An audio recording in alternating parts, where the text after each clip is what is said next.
चारों वेदों का पंडित था, इतना बड़ा बलवान था कि जितने देवी देवता की आप पूजा करते हो, देवी देवता की पूजा इंसान क्यों करते हैं?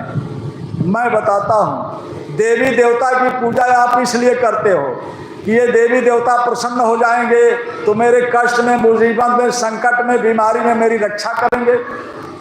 लेकिन जब भी आज तक आपने किसी देवी देवता को देखा नहीं, पूजा तो बहुत की है लेकिन देखा नहीं है। रावण महाराज तमाम देवी देवताओं को प्रसन्न कर लिए थे। इतना बड़ा तपस्या करके उन्होंने प्राप्त किया था शक्ति, जिस देवी देवता को चाहे प्रकट होना पड़ता था। जिस देवी अग्नि देवता, वरुण देवता, पवन देवता, कुबेर देवता, सब उनके दरबार में झाड़ू लगाते थे। इतना बड़ा रावण के पास तपस्या का बल था। लेकिन उस रावण पर जब संकट आ गया तो कोई न बिरादरी बचा पाई, न सोना चांदी बचाया, न वेद और पुराण का ज्ञान बचाया। एक भी देवी देवता रावण को नहीं बचा पाए। लिखा है आपके किताब में, 1 लाख पुत्र 1.25 लाख नाती, अत्ता रावण घर दिया न बाती। सर्वनाश हो गया, सर्वनाश हो गया उस रावण का। ऐ प्रेम भाइयों, लेकिन सबसे बड़ी बात तो आपको ये समझना है कि रावण को इस धरती पर मरे हुए लगभग 9 लाख वर्ष बीत गया, लगभग 9 लाख। आपने रावण महाराज को देखा नहीं है, लेकिन आज तक दुनिया में सभी इंसानों को रावण के नाम पर घृणा हो गया। साल में एक बार पुतला जलाते हो और इतना बड़ा घृणा है, सब इंसानों को रावण के नाम पर घृणा है। क्या घृणा हो गया? कोई भी आदमी अपने लड़के का नाम रावण नहीं रखना चाहता। ये आपके पाली गांव में कोई रखा है? पता लगाइएगा। पूरे इटावा जिले में नहीं मिलेगा, उत्तर प्रदेश में नहीं मिलेगा। हमें तो गुरु महाराज जो है बंगाल, बिहार, उड़ीसा, छत्तीसगढ़, बहुत महाराष्ट्र भेजते थे। मैंने वहाँ भी पूछा, कोई नहीं रखता है। क्यों? क्या बुराई थी रावण में? आपसे ज़्यादा शुद्ध ब्राह्मण था, देवी देवता का पुजारी था, वेद पुराण का ज्ञाता था। क्या बुराई थी? सोचो आप, क्यों नहीं रखते हो? मैं बताता हूँ। रावण में 2 बुराई थी। उसी 2 बुराई की वजह से आज भी रावण को राक्षस कहा जाता है। रावण को दुबे, तिवारी, मिश्रा कोई कहता है क्या? नहीं कहता है। रावण को राक्षस कहा जाता है। वो कौन सी बुराई थी रावण में? 2 बुराई। करस पान सोवस दिन राती।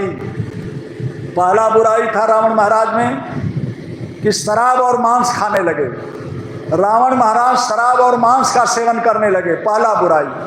दूसरी बुराई, दूसरे की बहन बेटियों पर कुदृष्टि डालने लगे।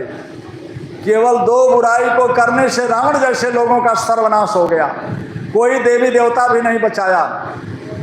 ऐ प्रेम भाइयों, ये बाबा जी तो आपको संदेश भेजे हैं, प्रार्थना कर रहे हैं।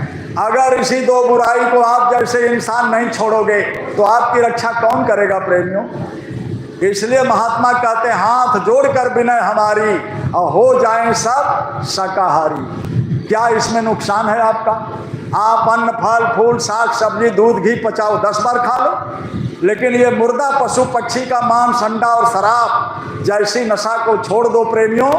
किसी सच्चे गुरु का तलाश कर लो, उनसे नामदान ले लो, उनसे ज्ञान लेकर के अपने घर परिवार में रहो। खूब अपना काम मेहनत ईमानदारी से करते हुए रोज भजन कर लो। भजन इसी जन्म में जीते जी महात्मा आपको पार कर देंगे।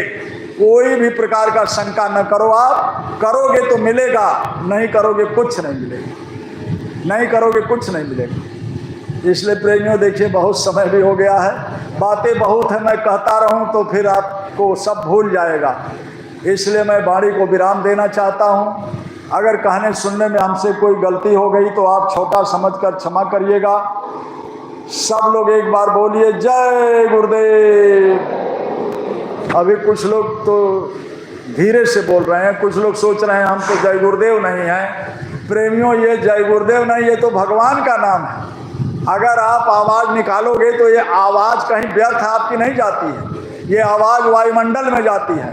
वायुमंडल में बड़े छोटे छोटे कीटाणु जो आपके आँख से नहीं दिखाई देते हैं, उनको भी लाभ हो जाता है और आपका भी कोई नुकसान नहीं है। इसलिए सब लोग थोड़ा जोर से बोलिए जय गुरुदेव। बाबा जय गुरुदेव जी महाराज का कहना है, क्या खाने से होगी भलाई? साग सब्जी